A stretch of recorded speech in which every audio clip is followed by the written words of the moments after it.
Following on from last week, we're going to look at the animation department, which is where a great deal of Kong has been brought to life for the screen.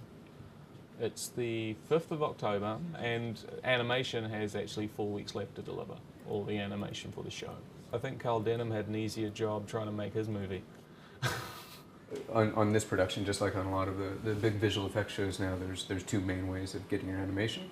Mocap, which stands for motion capture, or keyframe animation. For Kong, there are a lot of aspects of his performance that were designed and created and explored on the mocap stage, but to actually bring him to the screen with the flexibility that we need to give Peter what he wants and the changes that he wants to make, a lot of Kong has been created through the keyframe animation.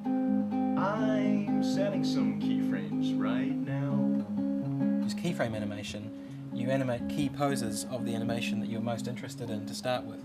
And that may be one pose every second. So you may work out this pose, and then this pose a second later. The computer can help me to work out what's going to happen in between. So by working out your different in-betweens between your key poses, you can work out forms and dynamic. And you can build your shot that way. Go change it.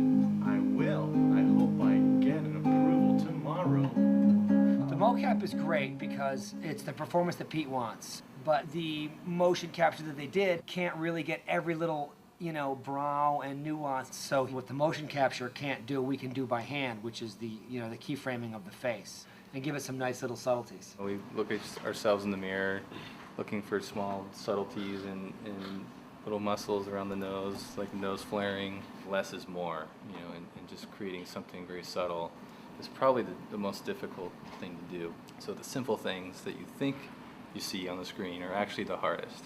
An animator will therefore do a lot of technical stuff, but we try and bring in a lot of performance stuff and physicalizing things and acting it out. Animators, we act out our shots whenever we're not sure about really the physicality and we want to get inside the mind and inside the body of Kong.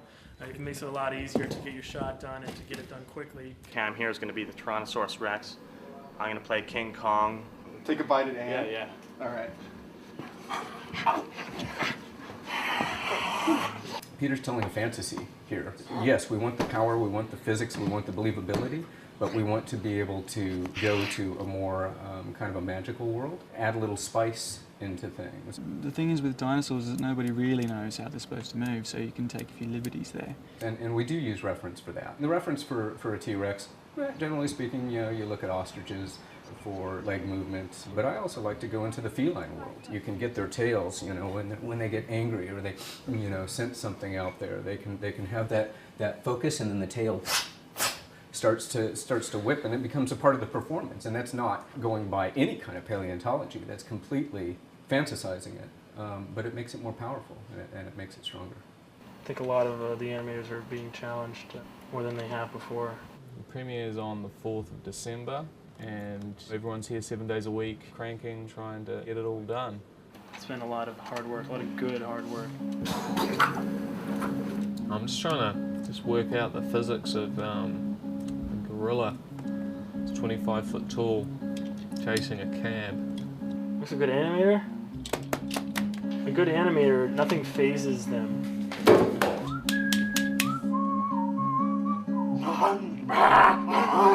So, I'm sorry, what was your question?